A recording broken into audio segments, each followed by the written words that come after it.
کئی ایسے کرسچن، کئی ایسے بدھسٹ جو بالکل شادی نہیں کرتے.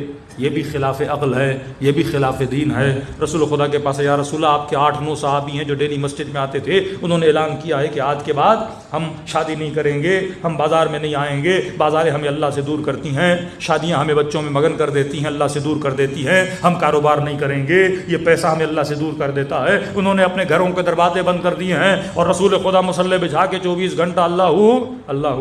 نبی نے مذمت میں، ان کی مذمت میں خطبہ دیا. جس خطبے میں سے ایک جملہ جو ہم شادیوں میں پڑھتے ہیں، نکاح من سنتی، وہ ایک چھوٹا سا جملہ ہے، اس میں صرف نکاح من سنتی نہیں. نبی نے فرمایا کاروبار بھی من سنتی، بیویوں کے ساتھ بیٹھنا بھی من سنتی ہے، باہر جانا بھی من سنتی ہے، سیر و تفریح کرنا بھی من سنتی. ایک جملہ ہم نکاح میں پڑھتے ہیں کہ نکاح من سنتی. تو نبی نے ساری سنتیں بتائیں کہ اے مومن، اپنے وقت کو تقسیم کیا کر، جزءا للہ، جزءا لأہلہ، جزءا لنفسہ.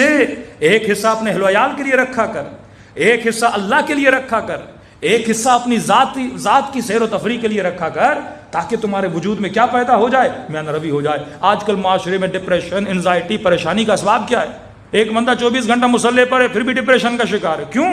کیونکہ وہ جزءا للہ کو تو اہمیت دے رہا ہے لیکن جزءا لنفسہ کو اہمیت نہیں دے رہا. فرمایا نہیں، دین اس کا نام نہیں ہے. ربنا آتنا فی الدنیا حسنہ وفی الآخرۃ حسنہ. اے خدا دنیا میں بھی حسنات عطا کر، آخرت میں بھی حسنات عطا کر. اب دوسری فیکلٹی شہوت کی فیکلٹی ہے. تیسری فیکلٹی جو سب سے بڑی ہے وہ قوہ ادراک ہے، آپ کا خیال. یہ بڑا اہم ہے. آپ مجلسیں سن رہے ہو، چیزوں کو دیکھتے ہو، تصویریں آپ کے ذہن میں آتی ہیں، بزنس کی پلاننگ کرتے ہو، یہ سارا کام کون کرتا ہے؟ آپ کا خیال کرتا ہے. اور خیال کو شیطان کس ذریعے سے تباہ کرتا ہے؟ وسوسے کے ذریعے سے. کہ میں نے کراچی میں ایک جملہ کہا تھا، ایک بیچارے جوان کا فون آیا کہ مولانا میری امی نے زندگی ہماری اجیرن کر دی.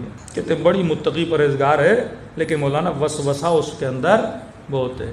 کہتا ہم اسکول سے آتے ہیں، کالج سے آتے ہیں، کہیں سے کرکٹ کھیل کے آتے ہیں، کہتی گھر کے دروازے سے کمرے میں آنے نہیں دیتی. اب یہ بھی نہیں کہ کہے کہ پاؤں دھو کے آؤ، کہتی نہیں پورا نہا کے آؤ. تو باہر سے آ رہے ہو، کہیں نہ کہیں نجاست لگ گئی ہوگی. کہتے دوست کہتے ہیں آپ کی امی کو ہو کیا ہے اتنی بار؟ کہتے تم نے ایک بار دیکھا نہانا، دن میں 3-4 بار ہمیں نہانے کے لیے بھیج دیتی ہے. وسوسے کی بیماری. بندہ وضو کرے 1 بار 2 بار 3 بار، معصوم فرماتے ہیں وسوسہ شیطان کا بہترین ذریعہ ہے، بندے کو کیا کرے؟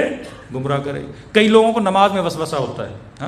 اب تجوید بندے نے سیکھی ہے، اب ظالین بولے، والین بولے، سین بولے، سواد بولے، تو ایک بار نہیں نکلتا سواد، دوسری بار نکالنے کی کوشش کرتا ہے. ایک بار تو ہم ایران میں کسی کے پیچھے نماز، امام جماعت تھا، کم از کم اس نے 6-7 بار واہ واہ واہ واہ اتنا اس نے بولا. ہم نے کہی نماز پوری ہماری چلی گئی اس کے سواد کے چکر میں.